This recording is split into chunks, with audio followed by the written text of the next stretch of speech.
On this episode, we'll discuss how to navigate difficult leadership seasons.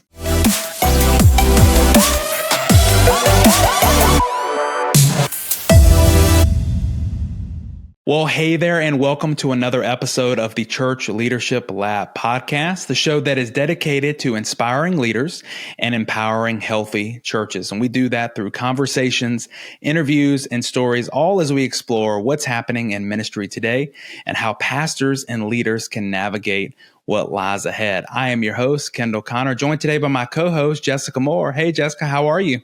Hey, gang. Glad to be here. I'm doing good. It's freezing in Tulsa, 17 degrees today, which is unusual for us. But besides that, I am good. Well, to be honest with you, being a North Carolina guy, I don't even know how to comprehend that 17 degrees. I'm not going to lie to you. That sounds pretty extreme. Yeah, it's rough. We don't love it. Wow. Okay. Well, today, getting to jump in, hopefully, having this conversation together and being able to jump into a great episode will at least kind of bring some of the warmth, that you need in this season, right? I've got my blanket. I'm good. Perfect. Well, we do have, Jess, we got a great episode planned. We get to talk with someone who I actually have been connected to for quite some time. Very special guest. His name is Pastor Brandon Goff. And for all of our listeners that are tuning in today, I want to tell you a little bit of background on him. Pastor Brandon, he lives in Columbia, South Carolina, and he is husband to Megan, and they have 3 amazing kids. They are the pastors at Radiate Church that they started. They were church planners and started that with another couple back in 2012 after spending 10 years in youth and children's ministry. What's amazing is at Radiate, they average over 1,000 people across 3 campuses. And I can tell you the heart of these folks, they're just committed to helping people live out all of the promises and potential that God has placed within them. And I love that about them. Pastor Brandon, he is also the executive director of the Acts 2 network of churches and leaders. And what that does is that it just exists to help leaders and pastors reach their communities with the love of Jesus. He also is an author. He has a book that was released in 2024 that's called New Life. And it is really to help new believers get that grasp on the basics of what it means to have new life with Christ. And so today we're going to jump into our conversation. We get to focus on the topic of how to navigate difficult leadership seasons. And Jess, coming into this topic, that that's not always an easy thing to talk about. No. So I'm looking forward to being able to talk through this with him, and I know that he's going to have a lot of great things to add to this conversation. And so, without further ado, let's welcome Brandon Goff being with us. Hey, Pastor Brandon, how are you today? Thank you for being with us. Hey guys, super excited to be on the podcast. Thank you for the opportunity. I'm with Jessica. It's not 17, but it is cold and rainy here in Columbia. But I can't handle 17, so I'm glad it's not that. Neither can I, Brandon. Get me out of here. This is ridiculous. No, we're so glad you're here. Thanks so much for joining us and being willing to have this conversation. I think it's going to be a huge blessing. Every leader is going to go through a hard season. It's inevitable. So what you do with that matters so much. It matters to God. It matters to the people in your congregation. So this is going to be a really good conversation. Yeah, I'm excited. Thank you, guys. So something that we always like to do when we kick off the podcast, of course, we read the public bio, right? But is there anything that's maybe it wouldn't make the public bio, wouldn't be on the back of the book, right? But something that maybe your friends and family would know about you that you'd be willing to share? Yeah, I love sports. I don't know that that's anything different than a lot of other people listening today. I love competition in sports. I'm a huge South Carolina Gamecocks fan. And come on, I was wondering about that, South Carolina. Yeah, it's a life of misery. No, I love it. It's awesome, and I take any opportunity I can to turn something into competition. So I love that. And honestly, Kendall, one of the biggest things about me, I think everybody would say, I love to laugh, man. I just love to have a good time, laugh, and goof off with my friends and people we're doing life with. So yeah, that's awesome. So I don't know you like Kendall does. So I'd love to know a little bit more about your church, the church plant, where you're at now, and kind of what your journey has been I don't know if we want to start as far back as like what made you feel called to be a pastor, or really what's been your journey throughout the season that you've planted your church to where you are at now. Yeah. So my wife and I, honestly, we were in youth ministry and kids ministry. I won't go all the way back to the beginning. But I did submit my life to Christ and ministry in an ICU room, going through some heart surgery stuff, and shouldn't have made it. The whole long story we won't get into. So we spent 10 years in youth and kids ministry. And then I'll never forget, I came home one day from speaking at a youth camp, and I told my wife, I said, hey, I think it's time to plant a church. And she was pregnant with our firstborn at the time. Wow. And she goes, hey, I don't think it's time for us to plant a church. And I was like, all right, well, let's pray about it. And she was like, some things you don't have to pray about. It's not time, And, I love it. So a few weeks later, she came to me with tears in her eyes and was like, hey, you're right. It's time. And so we did that. And, we did it all the wrong ways. That's a whole nother podcast. We did it all the wrong ways. We didn't raise money first. We didn't have this core group. It was literally one other couple, and we both had newborns under 4 months old, and they don't tithe very well. And so, no, they don't, do they? No, it's sad. They need to learn the principles better. But anyway, and so we started with them, and we reached, our community, and now we're 13 years in. And I wish I could say it's been up and to the right the whole time, but we really honestly didn't catch traction until about year 5. And, and we've seen God do some incredible things during that time. And we love what we get to do here in Columbia. We have 3 campuses, one in Columbia, South Carolina, one in Florence, South Carolina. And oddly enough, we have one in an assisted living facility right down the road from our main campus. How cool is that? Yeah, it's a neat opportunity we jumped on last year, and we love it. It's a lot of fun. That's so cool. I love it. Seeing your journey, it has been inspiring. And it again, I've known you for quite some time, and I've been following your journey with the church, and it's inspired me, right? As being in a church plant that's a little bit younger than you are, we've been following you the whole way. And so to just see your journey so far has been really inspiring. Well, man, I appreciate that. If we can help anybody learn how to do some things the right way, but if I can look at you and go, do not, whatever you do, don't do that. Been there, done that. Then, we're helping out. So I'm glad to hear that, Kendall. Thank you. That's awesome.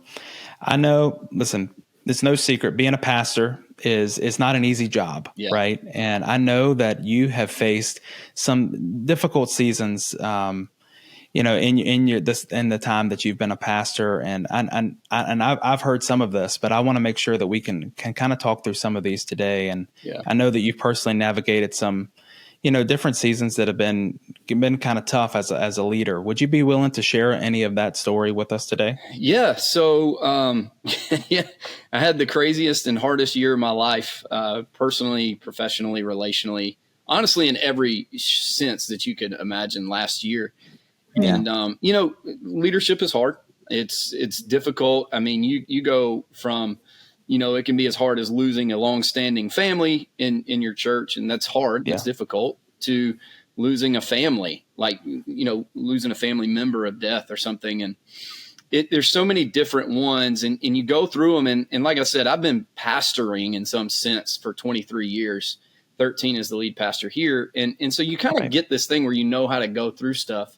But on December 28th, 2023, my executive pastor unexpectedly and suddenly passed away after a 3-day stint in the hospital from a sickness and an infection. And, man, I'm going to be real. There's a lot of things you can throw at me after 23 years. And it's not that it wouldn't affect you. It's just you kind of know how to get through it, right? The thing is my executive pastor, he was basically a brother to me. Kendall, we hung out all the time. We were together all the time. Yeah. I brought him on staff 6 years prior, and we did everything together, and it was interesting because our church caught wind, our traction, like I said earlier, around the time we brought him on. And so I had never been through the growth season with anybody but him and my wife, and his family's part of family for us. Anyway, he passes away, and now it's not just the difficulty of losing a staff member, right? which is hard in and of itself. It's not just the difficulty of losing a family member or a good friend, which is hard. It's all of it wrapped into one. And then he was so ingrained in our church because he's been there since the beginning of the growth seasons that now I've got at that time about 750 to 800 people that I have to navigate through this season.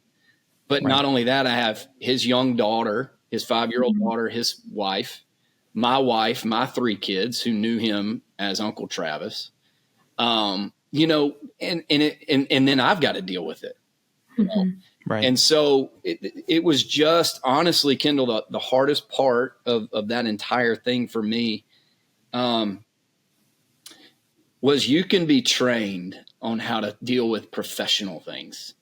Right. Yeah. But when professional meets personal and you don't know how to handle either one of them, I'll never forget. I made a phone call to a ministry friend and told him what was going on. And I asked him, I said, where do I go for help? And here was his answer. He's a very prominent pastor. He knows a lot of people. And he said, I don't know who to tell you to talk to because I don't know anybody that's ever walked through anything like that.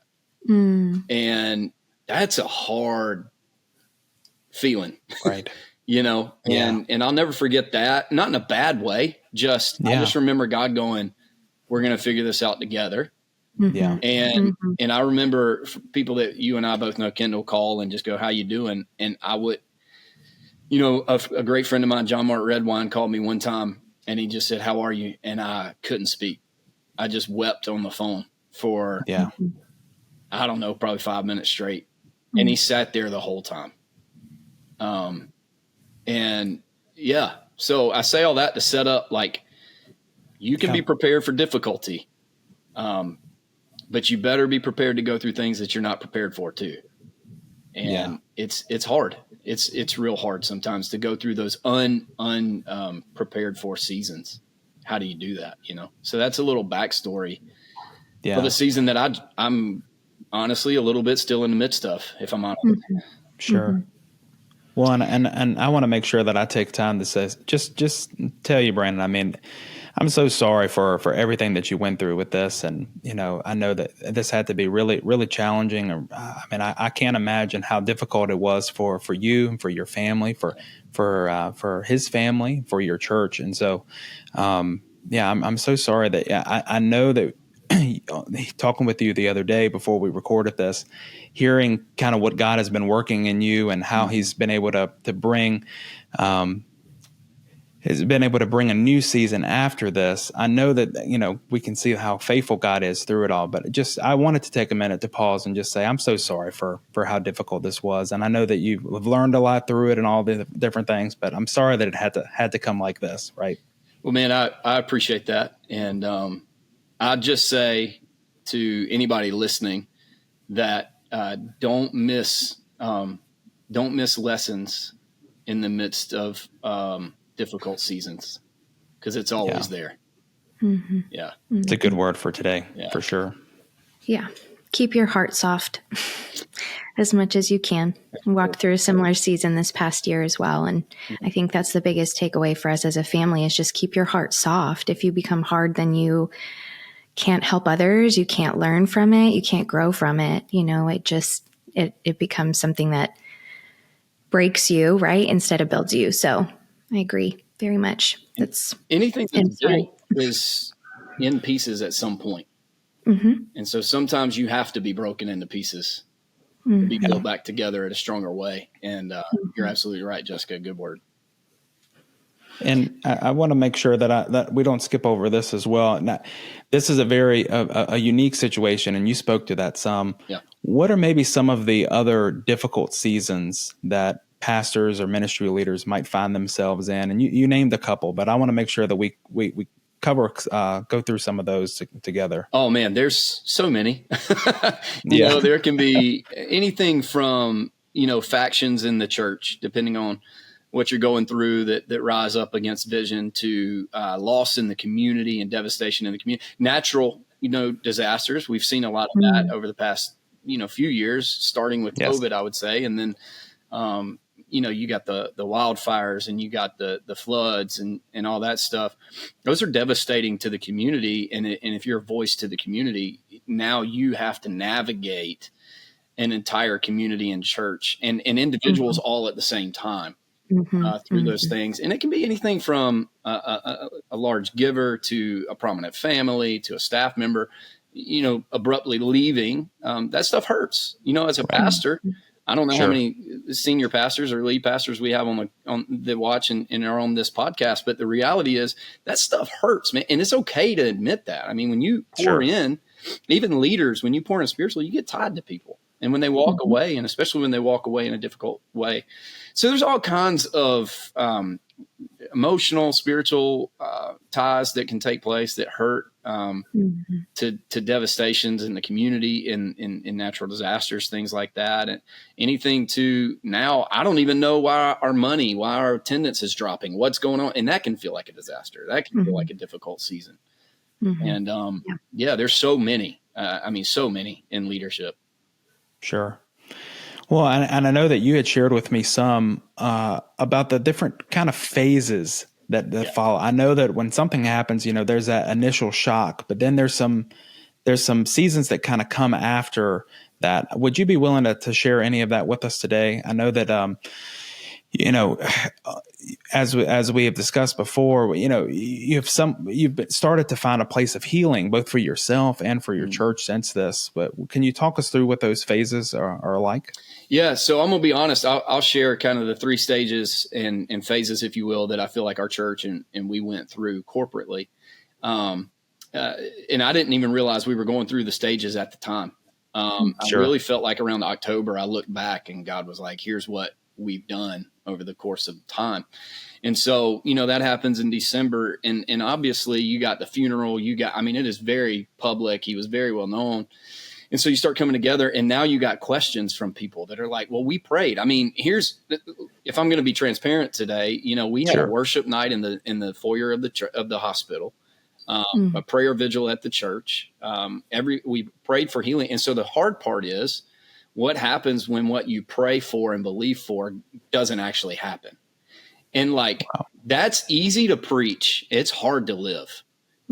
So I can get up and be like, you still believe and you still believe. But when I'm standing at his bedside with his wife and my wife, and we're believing for healing, and then you see him pass away 2 days later, when you've got 500-600 people praying at a vigil or what, and nothing happened.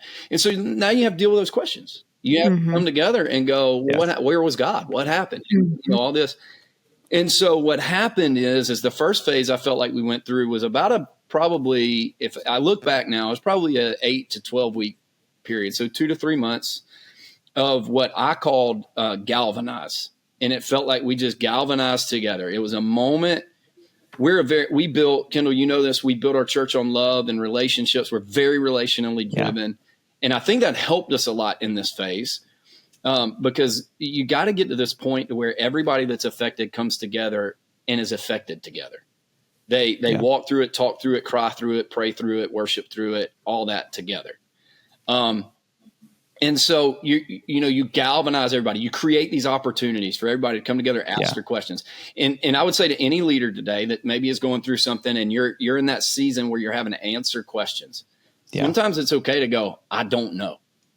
Those 3 words can be so powerful to look at somebody and go, I don't know how many people I looked at and said, I don't know why God didn't answer the question or prayer. And then I would say, but I do know that he's still God and he's still good and we're going to be all right. I don't know. I can't tell you why. And so there's this galvanizing where you just create opportunities to come together, love together, walk through hardship together. To where, practically speaking, what kind of, how did you bring people together? Were there, different prayer nights or, was it like a small group type setting? Like what are some examples of what that might look like? Yeah, I was very careful, if I'm honest, not to do a lot of prayer nights and stuff like that. And here's why: our staff was hurting. And so I couldn't just throw things on them. Right.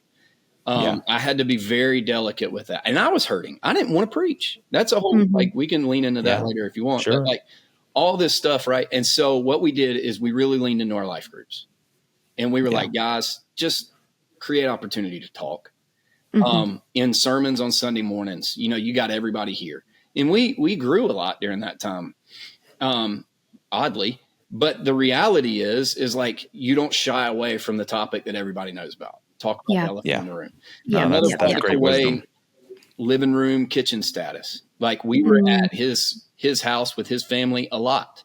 They were at our house a lot. Our friend group, our close friend group was together a lot. Our staff, we did a lot together. And so it's just trying to figure out how to manufacture, this sounds weird to say, manufacture organic conversations time together. Can we hang out there for 1 second? So I think that just speaking about grief in general, and one thing that we navigated this last year was my sister-in-law lost her husband to suicide, actually. And so it was interesting to navigate all of that in the goodness of God, in, a family who loved God a ton and were very involved with our church. So all that to say, I think what you just described is what also helped us get through. So our home kind of became the place where people came to be. And my sister-in-law essentially lived on our couch for probably 2 weeks. She was essentially comatose, and just people came in and out, and we had people bringing us food. But I will say that we had peace in it when we were surrounded by people. And that's biblical. Like if you stop and look at culturally, the Israelites would mourn together for months. Yes. Months together. And I think that there is something really noteworthy about that. I think that it is critical part of community. Community is all over the Bible. It's, Jesus's lifestyle. But also in this area of mourning, I think it's way more important than what we culturally experience today. Yeah. And so to hear you say that, just living room style, like in your kitchen, just like those moments of, let's just sit in the sadness together. And it was quiet. There were times where we were all just sitting here completely silent, just crying in silence. And it's like, who cares? We were together. And there was a peace about that. So just pointing that out, that I think it is biblical for us to do it that way, to mourn together with our people. I think there's a lot of healing that comes from that. I think God can accelerate our healing through that for sure. Yeah, I couldn't agree more. And that's where the galvanizing comes in, is that's where you forge relationships. That's where you forge love and care for one another. And I know there's people that are listening. Listen, grief doesn't have to come through trauma. You can grieve that family that's leaving. You can grieve the situation you're going through in leadership. But you still need somebody to sit down and talk to and just look at them and go, this is hard. I don't know what to do. Yes. You still need that. And that's really good. Wow. Yeah. So no, that's a great point. What was the next phase that you went to after this galvanizing phase, Pastor Brandon? Yeah. So you kind of start to feel a tension around the end of it, where you're like, okay, we've kind of sat in this a little long, right. There's an unsettled feeling. And so we started moving into this season where it felt like, and I think they overlapped, if I'm honest, what I called stabilize, right? He was our administrator. He was our guy that did all the business stuff. I'm not great at the business side of things. And he did all that. So we had to start going, how do we divide all this up? What do we do? I don't even know everything that it took. So I called in. I had to figure out the logistics of man, come on, right? Like it's crazy. And I shouldn't know. Like we turn our staff loose and let them do what they're gifted at doing. And so I remember I called in an executive pastor that's a great friend of mine at a really large church. And I said, can you come in for like 2 days and me and you just sit in a closed room and just dissect everything? Because I need you to tell me what needs to be done, how it needs to be done, and then I can work on systems on top of that from there. And so that's literally what we did. A buddy of mine, we didn't do 2 days. We did one, but we sat in a locked office and put everything on the TV and just dissected responsibilities and pay stubs. And because I know the overall, but I needed the details at this point. So we did all of that. And I started what I called buckets. And I was like, here's the admin bucket, here's the leadership bucket, and here's the like practical bucket. Right. And I started just filling those buckets up with responsibilities. And there were certain ones, and this is for anybody in any season, whatever you're going through. Sometimes if you can't juggle the ball, it's okay to let it fall in the corner until somebody else picks it up. And Wow. I don't know if I'd have ever said that I don't know if I'd ever said that 2 years ago, Kendall. You're right. But when you got all these buckets, so now the difficulty was take the emotions out of it, professionally only. I'm now the lead pastor and executive pastor of a church that's nearing 1,000 people at that time and multiple locations, right, with multiple staff. And it's like, what do I do? So the stabilize was, all right, who can come in and do the budget and oversee that? Who can do this? Who can oversee this? Who does the business transactions? Because here's the other side. We were negotiating the purchase of the building that we're currently in at that point, in the middle of it. Mm-hmm. And so it's like, I wasn't even in those conversations. What lawyer are we using? So that was a stabilize thing version. And here's the part that I want to say in this, Kendall and Jessica. You go through galvanize, you go through stabilize, and you will go through those. You have to, no matter what shakeup takes place. You have to take time in those seasons to make sure that you're okay too. Mm-hmm. Because immediately, here's what happened. I took one Sunday off, and then it was, I got to galvanize everybody. I got to stabilize everything. My overseers were calling me every week. Are you okay? What do you need? You just had one of my overseers on, Jeff Capusta, on his previous podcast. Great job. Like all this stuff. And you're going, I'm going good. But you're running on adrenaline because you're going, I've got to do this or else it all falls. And so you just, if it wasn't for my counselor, and I can lean into this side later, but if it wasn't for my counselor, my friends, my overseers, my pastors, I'm gonna be honest, man, I don't know if I'd be sitting here on this podcast right now. Mm-hmm. Yeah. So it was galvanize and stabilize, and there has to be a consistent voice during those seasons, and it has to be the leader. Mm-hmm. That's great. That's a great reminder. I think in general, if you are leading, whether you're leading your home as a parent, right, or whatever capacity, a church leader, I think you have to spend. Just in the same breath, I'm saying you need community.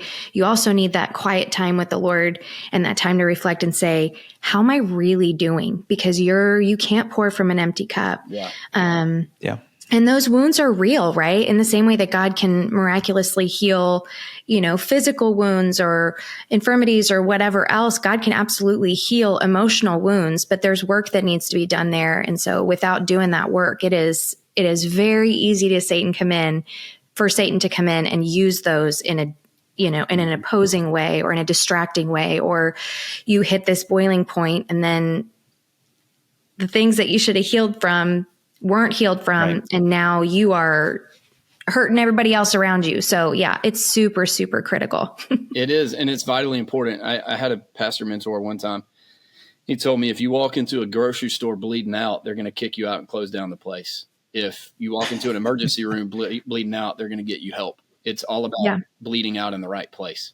Yeah. Wow. That's so true. Mm-hmm. I know that there's one more kind of phase or season or stage that you went through with this. Brandon, would you be able to tell us that last phase? Yeah. So I felt like in September, October, we went through and began, and I felt this new tension and shift happening, and it was praying through it and like, what do we do? And I was getting invigorated by vision again. I hadn't felt excited. Honestly, like I said earlier, I didn't want to preach. I remember Easter of 2024. My church doesn't know this. They will after listening to this, but like, I didn't want to be there. I didn't want to preach. It was just that. Right. But I was starting to feel this excitement again. And I was like, God, what's going on? And you almost feel guilty in a way. Yeah. Because after going through so much, right? And it's real. And you should feel it. Like all that. And so anyway, I went through this thing and I just felt like the Lord tell me it's time to mobilize. And I was like, God, I'm always on mission, like we're good. Yeah. And I just felt like the Lord told me it's time to mobilize the church again. It's time to get after the vision, and get after, Matthew 28:19-20, go reach the world. Because here's the hard part. Galvanizing and stabilizing are inward focused seasons. Yep. Yeah. Nobody in the church growth world wants to talk about that.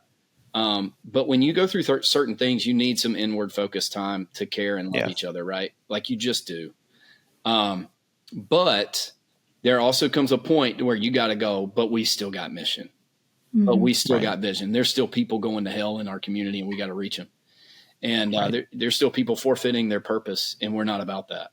And so I felt in October, and I told our church on a Sunday morning, I was like, it's time to mobilize. And I talked about it very bluntly and talked to our leaders. And so ever since then, it's been, all right, it's time to think outward. It's time to go reach people. It's time to grow. It's time to pray. It's time to, whatever.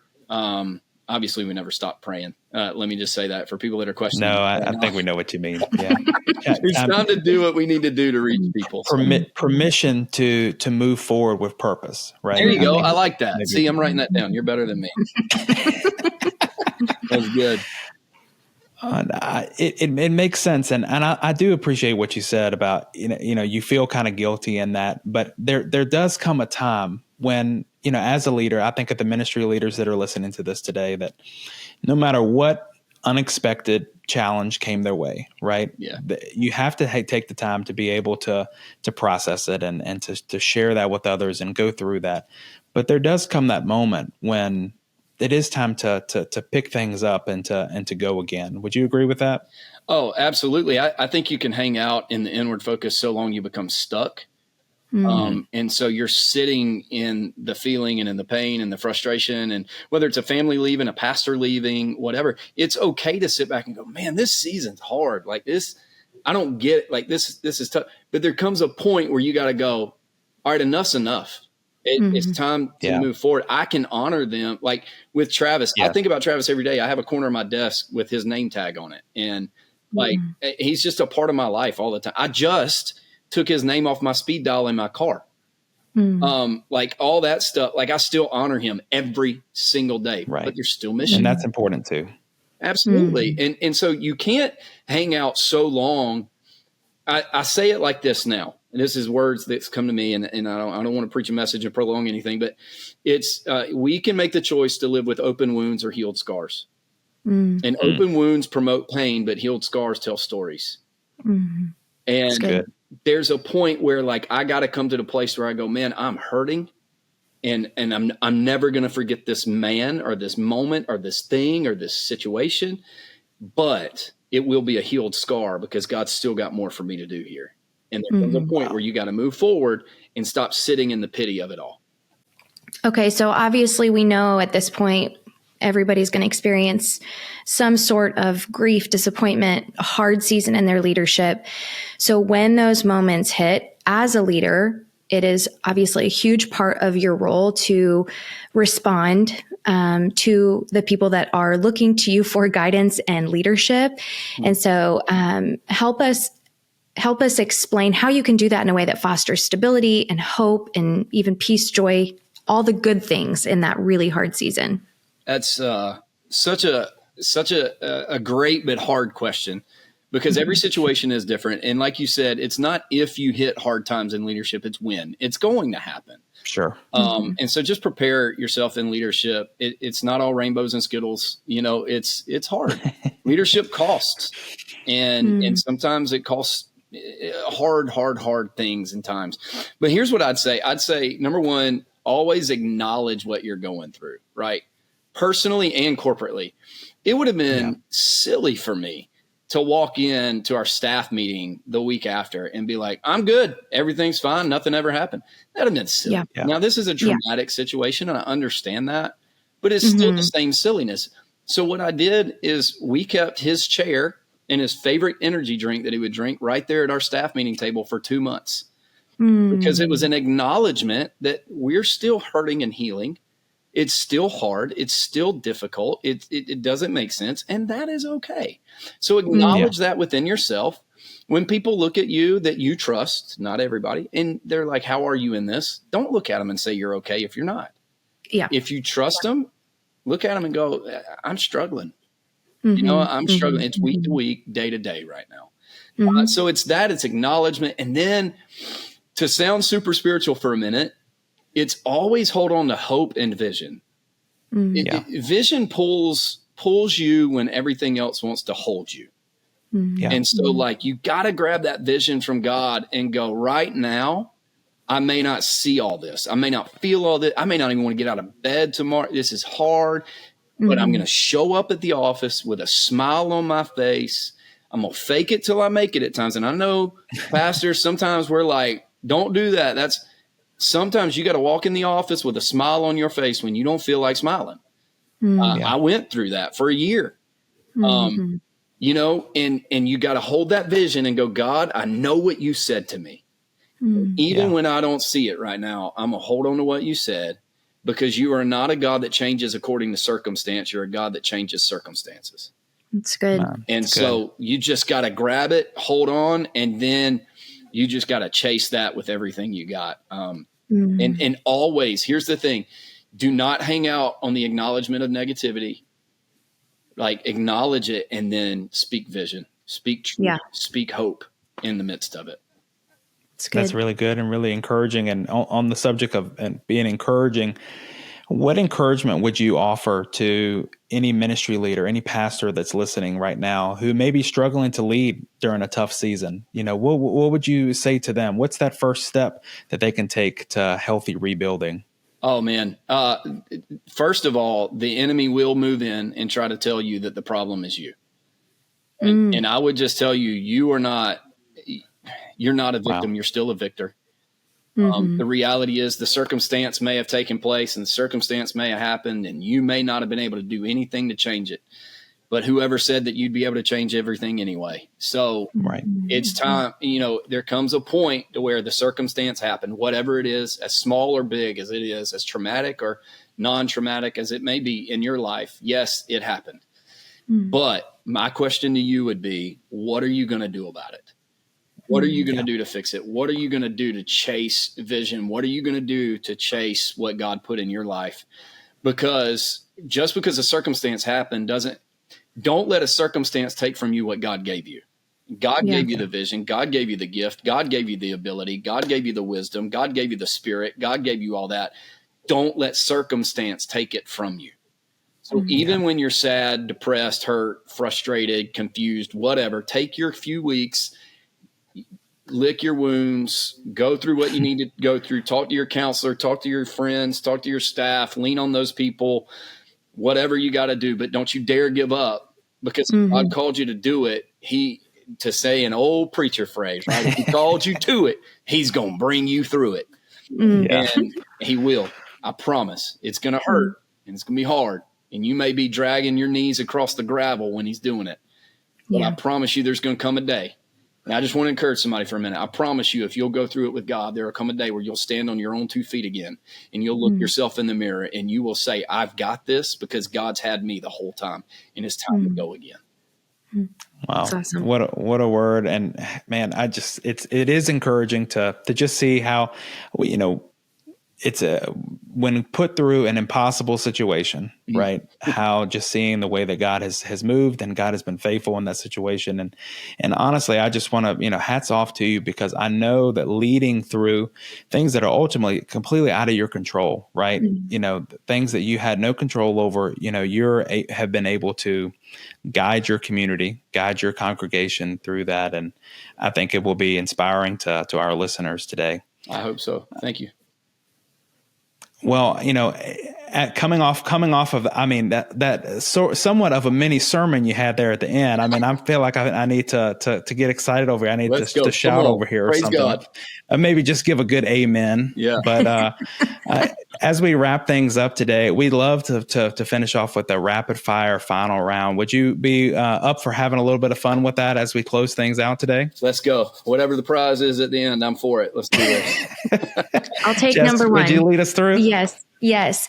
Okay. So what's one book on this subject that you'd recommend to church leaders or anybody? Oh my gosh. On this subject, I honestly never found one, but I'll tell you a book that's not a Christian book that helped me through it per se. And it's Discipline Equals Freedom. And it's a weird one, but here I'll give a brief synopsis why, because it teaches you keep going, create disciplines in your life and rely on those, not the feelings you're going through. It's good. Yeah, it was good. But Yeah. I never found one that spoke directly to this. Yeah. It's a hard one. Yeah. That is tough. What about, what's something that you have been listening to lately, maybe on Apple Music or Spotify? What's something that music that you'd recommend these days? Well, I mean, the best podcast ever, Leadership Lab podcast. Oh my gosh. First of all, number one, right? We quit that. We got to get this guy a gift or something. That's right. The New Forest Frank drop song, that thing, my kids. Yeah, that's a good one. I love it too. It's so good. It is. And then always some Jelly Roll. Got to have some Jelly Roll. Also I feel great. like that's a good balance. Yeah, that's great. I love that. Okay, more lighthearted here. Favorite piece of technology or software? My iPad. Maybe I'm old for saying that. I'm sure there's cooler stuff, but like I use it to take notes. I do everything on my iPad. I love my iPad so much. No, that's great. Well, what about quote or maybe some advice that has stuck with you over the years? So this is a quote from the same guy, Pastor Daniel Floyd. He's a mentor. He's my pastor. And I got two of them. It's number one is the hardest person you'll ever have to lead is yourself. I'm pretty sure that's from John Maxwell, but he told me that, Pastor Daniel. And then it was people over process every single time. And those are two that have just stuck with me. When we started planting this church, I was asking him some questions, and over the course of time, he said those two to me probably 20 times. And they've helped me a ton throughout leadership. Yep. That's awesome. Yeah. Okay, so wrapping this all up, what's one thing that you would like to communicate to our audience of church leaders? Oh, man. It's this. Difficulty will happen. Difficult seasons will happen. I wish I could get on here and tell you that's not true, but it's not. The reality is they're going to happen, but that doesn't mean that your gift is any less. It doesn't mean that you're any less of a leader. And you are the perfect person called to do what God's called you to do right now. The most successful megachurch pastor in the world could never pastor your church the way that God's called you to pastor your church. And lead your ministry and lead your family and lead your community. And so I just want to tell some people, this is my whole heart for everything, is that God put a purpose on the inside of you. He says very clearly in the book of Ephesians that before the foundations of the world, that he created you with an on purpose. You got a purpose. Walk in it. Stop waiting on somebody else to walk in your purpose. It's your responsibility. Pick up. Let's go. You got a world to change, and you're going to do it when you walk with God. So get to stepping because God's got something for you. I love that. Yeah. Yes. What a good way to end. Love That's perfect. That is great. Pastor Brandon, tell us, where can people follow you? Where can they find out more? Tell us a little bit about your book. Oh, man. If people want to get to know you better. Yeah. So obviously all the socials, Insta, I'm not really on Facebook or TikTok. So maybe just Instagram and X, but it's Pastor B Goff, Goff. And then I got a book, New Life, Beginning a New Life with Jesus. And honestly, it's a very short, thin book. It's meant to give to new believers to help them figure out the basics of what this looks like and what that means. We talk about the Trinity. It's not theological, so it doesn't depend on denominations. It's very much like, what is the Trinity? What is giving, serving, praying, worship, all that. And that's at brandondgoff.com. I got a .com now, guys. It's crazy. Nice. So anyway, love for you to order 1, 2, 10, 100 from there. It'd be great. And, come check me out, man. I'd love to connect with a lot of you guys.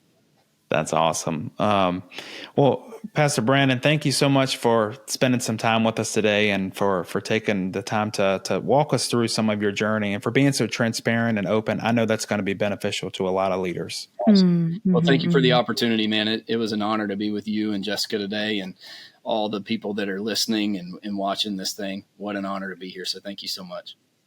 Appreciate That's incredible. Well, yeah, thank you again. And Jessica, thank you for being on here co-hosting with me. And for everyone who is listening and watching, I just want to thank you for taking this journey with us. It is, I hope that it has been beneficial to you. We would ask this, if it has been beneficial to you, do us a simple favor, and that's share with somebody. Share with a friend, maybe who's gone through a difficult season right now. Share with someone who is working in ministry and serving and in their church. And just help us to get this in the ears ears of more and more people. You can do that several ways. Of course, sharing a link to it, but you can also just follow us, leave a review wherever you listen to your podcast. If you are not subscribed to our YouTube channel yet, by all means do that. Maybe you haven't even checked out our YouTube channel yet. It's always better, in my opinion, to watch. Come on, you get to see these smiling faces. And so we'd love to see you over there. All of those just help us to get the word out and help us to help more and more churches around the world. And so we're so thankful for every bit that you do to help us to get the word out. So until next time, we will see you right back here on Church Leadership Lab. This episode of the Church Leadership Lab podcast is brought to you by Ministry Brands, the largest provider of church technology software. Over 90,000 churches rely on Ministry Brands for their single platform solution that brings together all the digital tools a church needs. From online giving to websites to church management software and more, Ministry Brands is leading the way in simple to use, innovative solutions, all with the goal of empowering healthy churches. To learn more, visit ministrybrands.com.